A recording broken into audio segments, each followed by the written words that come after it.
Hi guys. Okay, so in this video I'm going to talk you through not the paper itself, but the handout that I've given you on the Quine reading, on the article Quantifiers and Propositional Attitudes. Okay, so first of all, just as background to the paper, Quine doesn't introduce this himself, but he doesn't explicitly say what these things mean, but he talks quite a lot about extensions and intensions. Notice that's intention with an S, not intention with a T. That's intentional. It's supposed to be spelled this way. Intentional. That's on purpose. Intention, as in on purposeness, what you intend. That's a different kind of thing from the sort of intention we're talking about here. Okay, now the distinction between extension and intention is kind of like Frege's distinction between sense and reference. But I think the best way to get to grips with it is with an example. Back in the pre-COVID days, I would have asked you to fill in the blank with some feature that everybody in this room has in common. As it happens, I'm the only person in this room, so anything that I have is something all the people in this room have. Maybe that makes this easy. Okay, so let's try this. Think of, first of all, the set of people in this room with beards. The set of people in this room with a beard, that's just me. There's only one person in this room and he has a beard.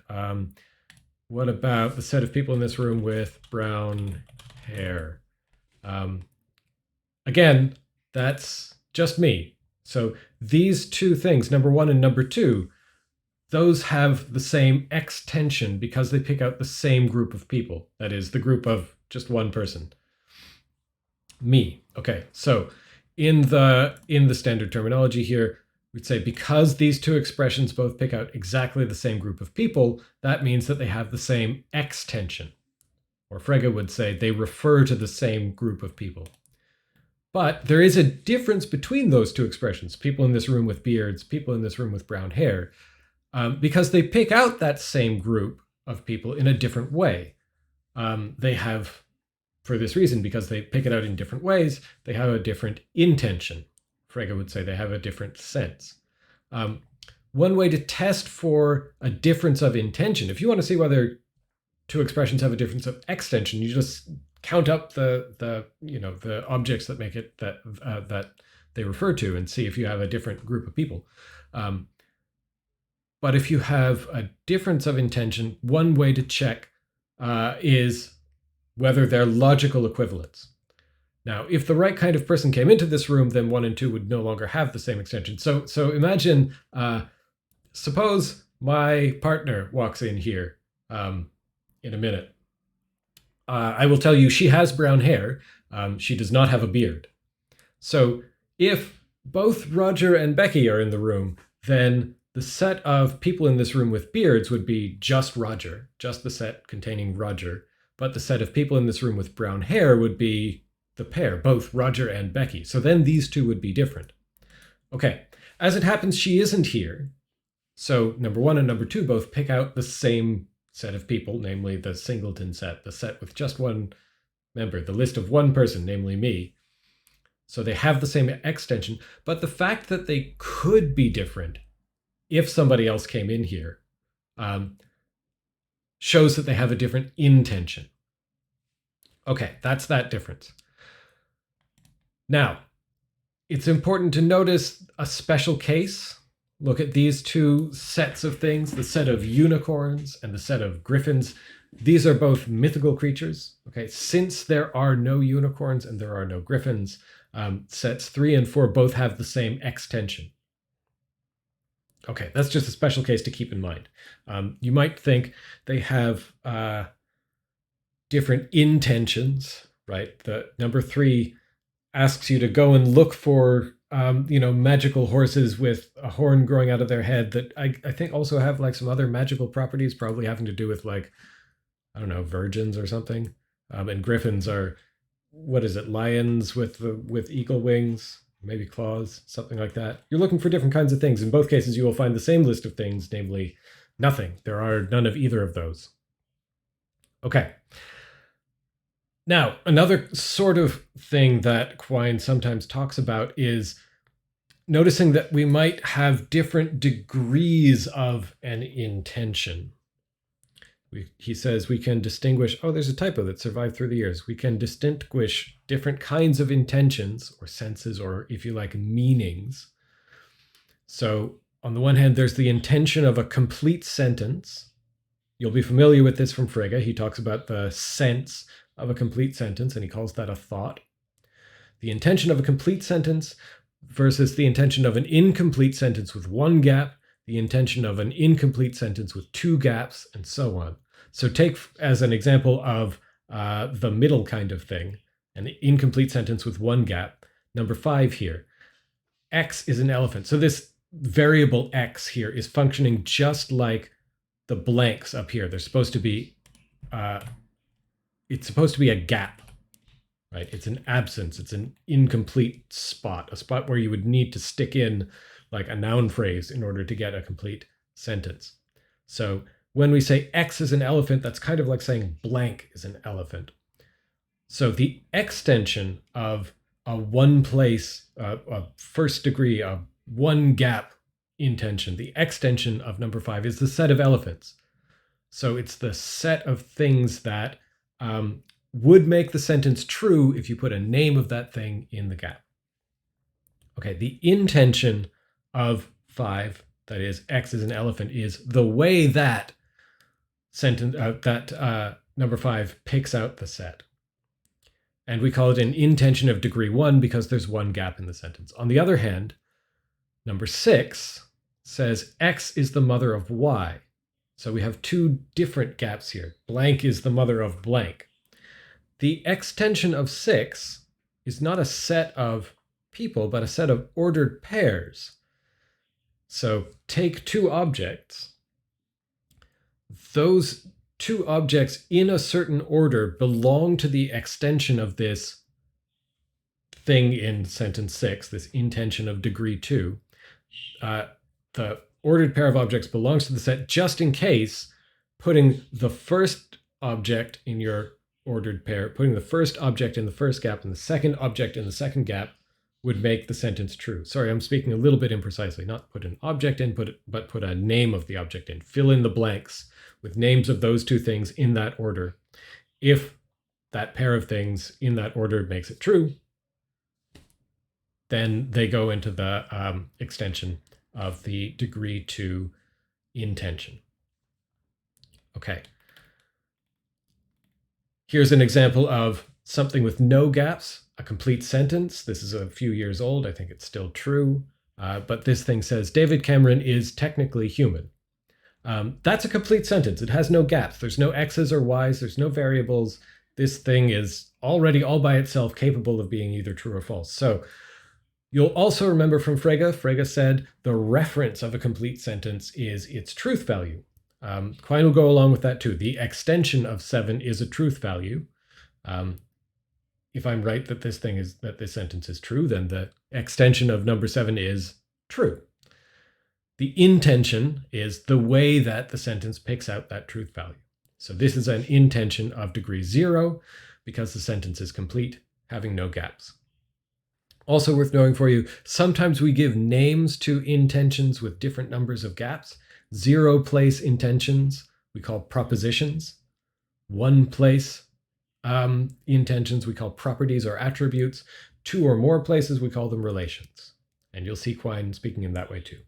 For present purposes, what's most important here is that the gaps, the X's and Y's, are part of the structure of an intention. Okay, here's the thing though.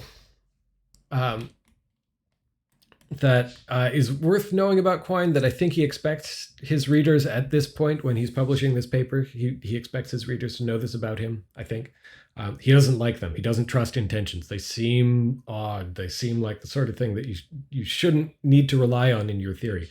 And remember, when we were reading Frege, the reason why Frege believes in senses, which are like intentions, is because he thinks he needs them to explain how language works, to explain things like identity statements. You can go back and look at that again if that sounds unfamiliar. Okay, Quine is among the people who are suspicious about how these things could possibly be real or that they're there. So Quine doesn't like intentions. We won't really get into why that is, but you can look up, this paper's easy to find. You can look up his paper, Two Dogmas of Empiricism, for something like a reason why. And remember also when we were reading Russell on denoting, he had worries about Frege's sense. The important thing for us here, though, is Quine's going to develop a problem and then try to solve it, but he's unhappy because he needs to appeal to intentions to solve his problem. He wants to be able to solve the thing without senses because he thinks they're spooky, but he can't do it, and so he's a little displeased. And here's a recommendation for something else you might look at on intentional logic. As it says in the handout, I recommend you stick to the first couple sections. After that, it can be kind of terrifying. Worth working through, though, and if you want to work through it with me, tell me, I'll help. Okay, so let's get on to the paper itself. All of that was background. This was all section 1 background. Now let's get into section number 2 and talk about propositional attitudes. So here's the puzzle that Quine's going to give us. Let me pause, actually, before I tell you about that. We've talked a bit about propositional attitude reports before. We talked about Frege being Frege having a distinctive explanation of what goes on with sentences like this one. Ralph believes that such and such, and what happens if you try to substitute one name for another after a word like believes that, or thinks that, or says that, or hopes that, or anything like that. You'll remember Frege thought, whenever you have words appearing in a context like this after a propositional attitude verb, something like believes that or says that, etc., whenever words appear in that kind of context, they no longer refer to what they normally refer to. Instead, they refer to what's normally their sense, and that's why you can't substitute one thing for another and preserve the truth of the sentence as a whole, unless you're substituting something with not just the same reference, but the same sense. Quine is going to find that that isn't always the case. There are going to be some cases where you can make substitutions. Okay, that's just a bit of preview. So now let's set the thing up. So here's our situation. Unbeknownst to Ralph, Ortcut is both the shady guy in the hat and also the not shady guy at the beach. So Ralph sees the same person in two different places and doesn't realize that it's the same person. Now, Ralph thinks that the shady guy in the hat is a spy, so that gives us reason to say, number 8, Ralph believes Ortcut is a spy. But Ralph thinks the not-so-shady-looking guy, the upstanding citizen at the beach, is not a spy, so we also have reason to say, number 9, Ralph believes Ortcut is not a spy. So does this mean that Ralph has contradictory beliefs, right? He believes Ortcut is a spy, he believes Ortcut is not a spy, but that seems like it would be a mistake. This doesn't seem like, he's made a logical mistake, right? Quine thinks. So, in other words, we'd better not infer from number 8 and number 9 that Ralph believes Ortcut is a spy and is not a spy. That seems wrong. But there's something even worse than that. So if we somehow got stuck thinking number 10 was true, that would mean that that Ralph believes something contradictory, that he's making like a rational mistake or something like that. But here's an even worse problem. Ralph does not think the not shady guy at the beach is a spy. He looks at the upstanding citizen at the beach. He does not believe that that guy is a spy. That gives us reason to say, number 11, Ralph does not believe Ortcut is a spy. But now the problem isn't that we're saying Ralph believes a contradiction, that he's making a bad mistake, but we're saying that something is both true and false. If we wind up with both 11 and 8, 8 says Ralph believes Ortcut is a spy, 11 says that's not true. Those can't both be true. That seems like a problem. This is the puzzle that we want to explain. Okay, so Quine's going to explain this by saying there are two different kinds of belief attributions that we can have, two different kinds of propositional attitude reports, relational and notional. So consider this sentence. We're going to start by dealing with quantified sentences, and then we'll come back. I think you've run into me saying quantified before. Yeah, when we talked about Russell. Okay, consider this sentence, number 12. Ralph believes that someone is a spy. Okay. So before we were talking about Ralph's beliefs about a specific person, Ortcut. right? Now we're talking about Ralph's beliefs about someone. He doesn't necessarily know who. Maybe he does, maybe he doesn't. But let's suppose sentence 12 is true. Ralph believes that someone is a spy. Quine points out there are two different things that we might mean by that are quite different. So what I'm going to call 12R for Quine's relational notion of belief reports. The relational version says, here's how we interpret number 12 as saying, there is someone whom Ralph believes to be a spy. There is someone whom Ralph believes to be a spy. If we want to sort of partially symbolize this, remember the backwards E means I can find at least one thing such that if I put a name of that thing in the gap marked X here, then we get a true sentence. So if Ralph believes Ortcut is a spy, then this thing will be true because there's some name I could put in here and get something true. Ralph believes Ortcut is a spy. But here's a different sort of thing that we could have meant by number 12. Ralph believes someone is a spy. And Quine calls this the notional version. Ralph believes the number of spies is greater than 0, right? Of course, someone's a spy. I don't know who, but someone is a spy. This is the kind of thing we're imagining here. So instead of saying there is someone such that Ralph thinks that person is a spy, we're saying Ralph thinks that there is someone who's a spy. Okay, those are two quite different things. And maybe the difference here should look familiar. This kind of distinction should look familiar from the stuff we did reading Russell earlier. Remember when he talks about primary and secondary occurrences of a definite description. We're not dealing with a definite description here. We're dealing with propositional attitude reports. But we still have this kind of concern about what I called scope ambiguity. Right? When you've got sort of two different bits of logical machinery in a sentence, and we ask which one do we deal with first? Which one covers the other one? So in this case, we have something like Ralph believes that, and we have this quantifier, this someone thing. So in the relational version, we do the quantifier thing, the someone thing, and then we do this stuff about Ralph's beliefs. In the other one, we do Ralph's beliefs. And then when we're trying to figure out what is it Ralph believes, that's where the someone comes in. I have a footnote here saying, Quine has reasons not to like the way I'm formalizing these things with these quantifiers out here. You can worry about that if you like. I don't think we need to worry about it right now. Okay. Now, as I said, Quine calls this first sort of reading, 12R, relational, and the second one, 12N, notional. Sometimes now a more standard way of talking about the distinction here is calling this interpretation a de re belief report, and this one a de dicto belief report. Those come from Latin.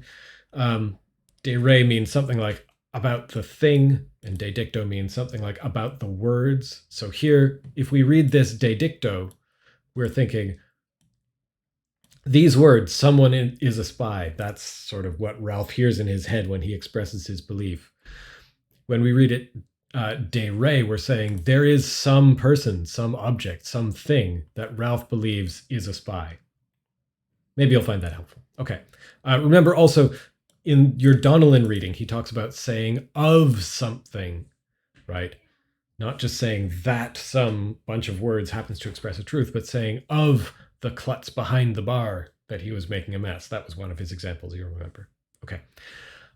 Now, once we have that distinction for belief reports that do have a quantifier in them, something like a someone, right, that's going to show up as a quantifier like this, we can also make a similar kind of distinction between relational and notional, or de re and de dicto, for belief reports that don't have quantifiers. So take sentence 13.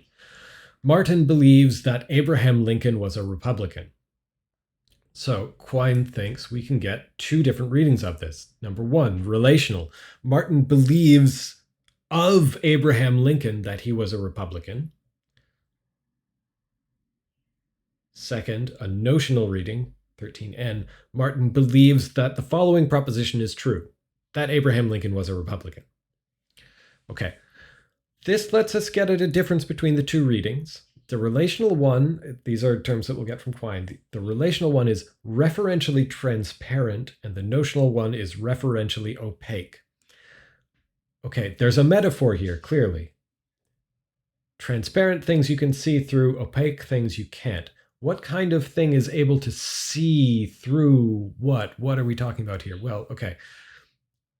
Let me tell you what the thing technically means, and then we can try and figure out why we call it transparent versus opaque. So in the first one, the relational one, which is the transparent one, its transparency means you can substitute another term for the name Abraham Lincoln there. Because we're talking about a belief that Martin has of a certain person, right? That means as long as sentence one is true, that Martin believes that Abraham Lincoln was a Republican, it will also be true that Martin believes of the 16th president of the United States that he was a Republican. I'm guessing most of you haven't memorized the ordering of the presidents, and I certainly haven't, and until I wrote this thing, I didn't know what number Lincoln was, right? So, but here's the thing, right? We're changing how we specify which object, which person it is that Martin's belief is about. But we aren't changing what, we're changing how we specify the person that his belief is about, but we aren't changing what we're, what thoughts we're attributing into Martin's head, what thoughts we're saying Martin has. Okay, so right, as long as the new term has the same reference, so as long as the new term, like the 16th president of the US, picks out the same person, namely Abraham Lincoln, then 13R prime will still be true if we're doing the relational reading. On the other hand, if we made the same substitution in the notional one, that might change its truth value. So suppose Martin doesn't know that Lincoln is the 16th president of the United States. Martin might very well believe that this thing is true, right? If you ask him, was Abraham Lincoln a Republican? Martin would say yes. If you ask Martin, was the 16th president of the United States a Republican? Maybe Martin would say, I don't know. Which one is that? So this is what we mean by referential transparency, that we can make this substitution in the relational case, that's referentially transparent, versus referential opacity, that in the notional version, you can't make this kind of substitution and expect the sentence's truth value to stay the same. In other words, this is another way of talking about what I was calling earlier substitution failure when we were talking about Frege. Are there too many standard terms for the kinds of things that we're talking about in this class? Yeah, maybe. I don't know. Okay. Here's another thing we can say about the difference between relational and notional belief reports. Notional belief reports express a two-place relation between a person, that is the believer, and a zero-place intention, a proposition. This is the way that Quine talks about these things. So imagine there's so I introduced earlier the idea of propositional attitude reports. So a propositional attitude is like a relation between a person and a proposition. A proposition is a zero-place intention. So when you give a notional belief reports, you say something like, here's a proposition I'm talking about, here's a person I'm talking about, and they stand in a certain relation, where the relation is like believing or thinking or hoping or something like that. Relational belief reports are different, though. They don't say, here's a proposition, here's a person who has a certain attitude to that thing. They give you more parts, they give you more pieces of the situation. They say, here's a three-place relation between a person, who's the believer, an object, that is whoever the belief is of, and a one-place intention. So the structure of 13R is something like, well, we're going to talk to you about Martin, Abraham Lincoln, and the one place intention, X is a Republican. So Martin thinks about this person, Abraham Lincoln, that he satisfies the predicate X is a Republican. Okay. So why is this useful? Oh, here's a way of writing it out. So the belief relation in the notional sense just relates two things, a person, Martin, and a proposition, Abraham Lincoln was a Republican. So here I'm using square brackets to specify intentions.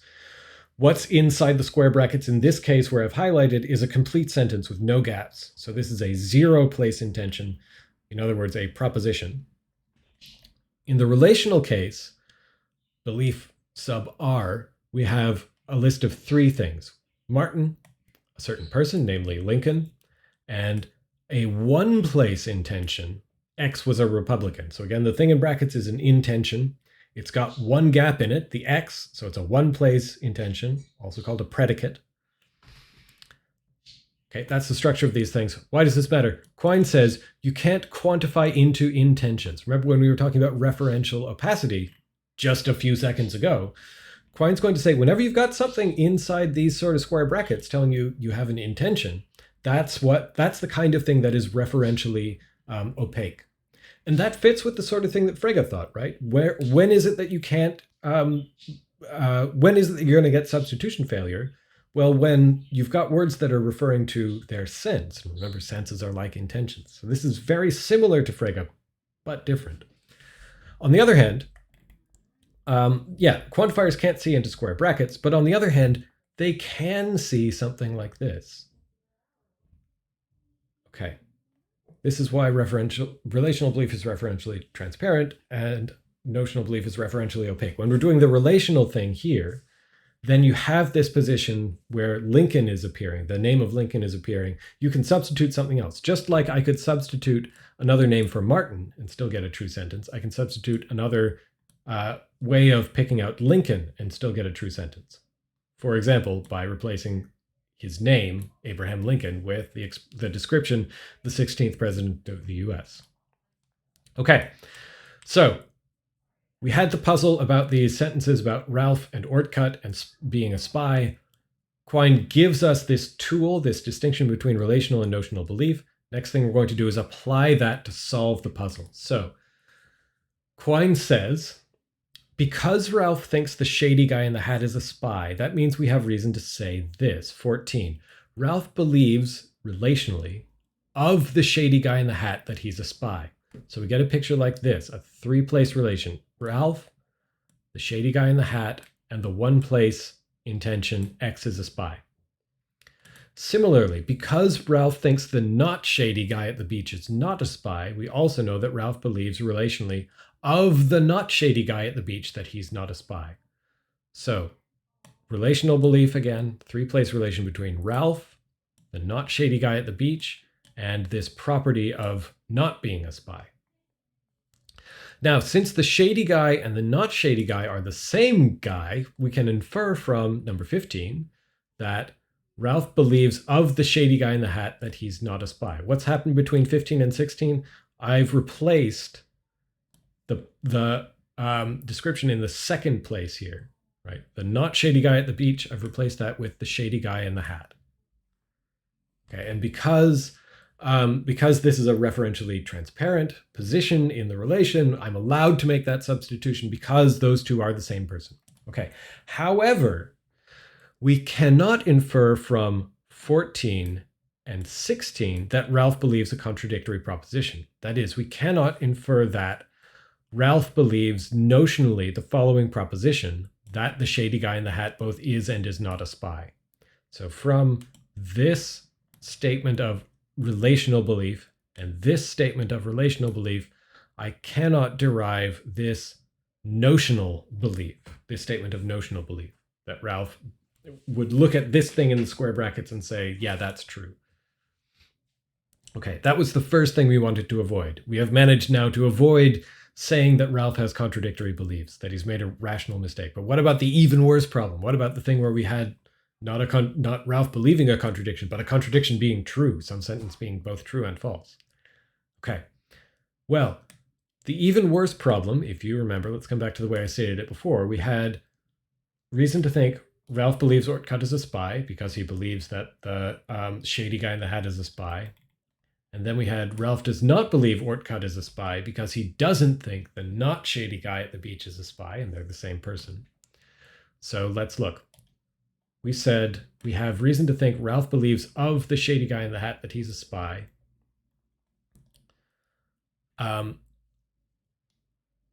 what do we have to try to make a contradiction? Well, we know that Ralph does not think that the not shady guy at the beach is a spy. So that tells us that he does not believe the following proposition, that the not shady guy at the beach is a spy. So we have the negation of this thing, but that doesn't contradict number 14. 14 is this statement of a relational belief. 18 is the denial of a notional belief. Those two things can totally be true at the same time. Now, given that the beach guy and the hat guy are the same guy, the following sentence would be a contradiction if it was the case that Ralph does not believe relationally of the not shady guy at the beach that he's not a spy. But the fact that Ralph trusts the not shady guy at the beach does not imply that he lacks this relational belief. Right. Okay. So just to finish up here, Quine does some hand-wringing at the end.